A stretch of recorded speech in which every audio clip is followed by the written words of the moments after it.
Hey guys, what's up? My name's Corey Allen, and today I'm going to show you my blueberry chocolate chip muffin recipe.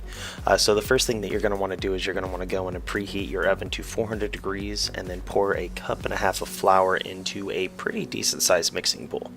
Then you're going to want to add 3/4 cup of sugar to the flour. You can mix this up by step if you want to, but you don't have to. I generally just add everything together and then mix it up. Next thing you do is add a half of a teaspoon of salt to the mixture, followed by 2 teaspoons of baking soda. Remember, the baking soda, it comes generally in the orange rectangular box, not the cylindrical tube, if you will, with the plastic lid. So that is baking soda, not baking powder. If you do have to use baking powder, there is an equivalent, a way that you can use baking powder instead of baking soda. I would just suggest to get the baking soda and use the baking soda. Once it's all in there though, you just want to kind of stir it all together, mix the dry goods up, get it all kind of blended fairly well, and then just toss it off to the side. The next thing you're going to want to do is get a small bowl or like a pretty, I guess, fairly sized measuring cup, and you're going to want to pour in half a cup of milk. After you get half a cup of milk poured into this measuring cup, then you're going to want to take 1 whole egg. It doesn't matter if it's double, triple, quad, or single A egg, the grade that is. Just take an egg, any old egg. It can be a white egg, it can be a brown egg, it can be a green egg with a little bit of ham. Don't put the ham in there, you don't want ham in there. Just take an egg, break an egg, and then you mix it up. You want to get it all stirred up in there pretty good. This is a step that I don't see very many people taking. A little bit of spillage on the hand there, don't worry about it, it happens. You clean up as you go. I don't really see too many people generally doing it like this. Most of the recipes that you find, most of the people that make muffins, they tend to do like a buttering of, or creaming rather, of the butter and the sugar and then take it from there. I don't do it that way. I do the half a cup of milk, 1 egg, 1 teaspoon of vanilla, and then I generally will stir it up about this point, get the vanilla all mixed in, blended well. The video, you'll notice, kind of speeds up and slows down. I was trying to do some things here and I couldn't get the speed correct, so don't worry about that. The last thing you want to do to this little mixture is add in 1/3 of a cup of vegetable oil. Now, you don't want to use canola oil, you don't want to use castor oil, you don't want to use castrol oil, you don't want to use olive oil, vegetable oil. Make sure it's vegetable oil. Then you get that dry good that you had off to the side, the dry mixture, and you pour the liquid just directly right in the middle. From here, you're going to want to do a little bit of mixing, stirring, blending.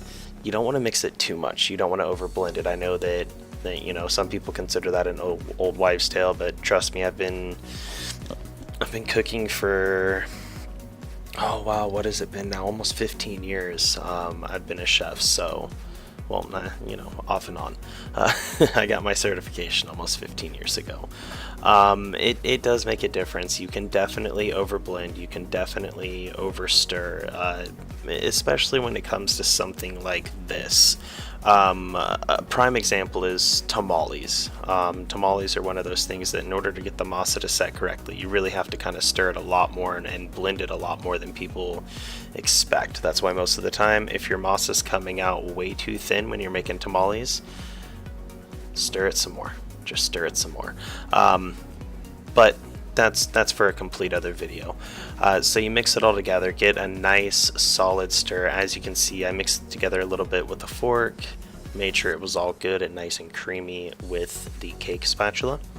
From here, you want to pour in 3/4 of a cup of blueberries. You can honestly do blueberries, blackberries, raspberries, strawberries. If you do the strawberries, the blackberries, and the raspberries, make sure that you cut them up. You don't want the berries too big, otherwise it'll really drastically change how well the muffins come out. You'll have some really wet, soggy, nasty muffins. So if you do decide to do this recipe with strawberries, or I mean, I've done it with apples, I've done it with peaches, I've done this recipe. This is my own personal muffin recipe, and I throw all kinds of different berries in here.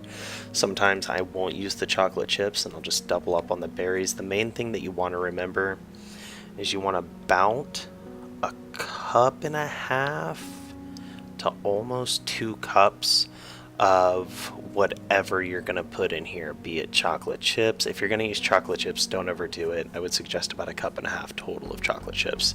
But yeah, chocolate chips and berries.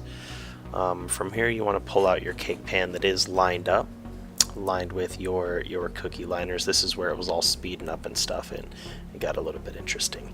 But you're going to want to take as many of these. Sometimes I can get all 12. Most of the time I don't.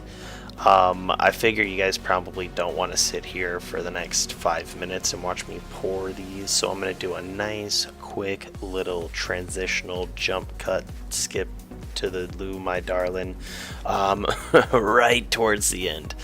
So as you can see, out of this batch I got 10. Now this is another little tip that I've picked up along my years of cooking. When you're baking muffins and things like that, muffins, cupcakes, whatever it may be, if you're not completely filling up the muffin pan, and make sure to get a nice little small layer of water in the muffin pan on those empty cups. It'll just help distribute the heat and cook. Just trust me, okay? So this last part, this is a step that I don't see almost anyone taking. That it really does. Anyone that eats these muffins will thank you for this. So I take a little bit of cinnamon sugar and I sprinkle it on the top of the muffins. What that does is it allows the muffin top itself to have a very distinct and different flavor, and that's something that most of the time when you get a muffin, a lot of people that are eating muffins, you'll notice they look for the muffin top. The muffin top is going to be the best part of the muffin. So to ensure that when people have my muffins, it is an outstanding and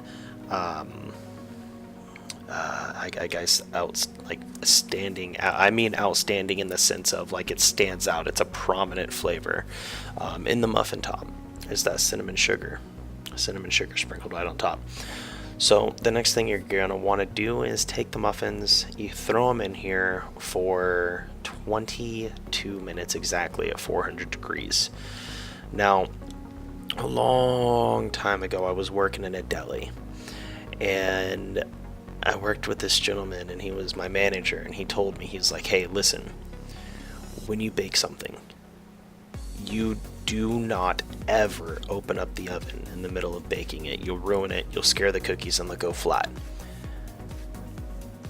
I know, but since then, I've refused completely to open up the oven until it's done. So yeah, there's that. That's why it says on there, do not open or do not check on it until the 22 minutes are up. Now, once the muffins come out, you're gonna want to try to pull them out of the pan pretty quickly. If you let them sit in there for too long, you do have or run the risk of overcooking the parts that are stuck to the paper, which will make the muffins a lot more difficult to separate from the liners. So try to get them pulled out of the muffin pan as quickly as you can. And I mean, there you go, guys. I hope that you guys enjoy these muffins. I hope that you stuck around till the end of the video. If you did, thank you so much. If you want to see more videos like this, please stick around. Hit the like button if you liked it. Click the subscribe button, like I said, if you want to see more. Thanks again, and I'll see you guys and gals in the next video.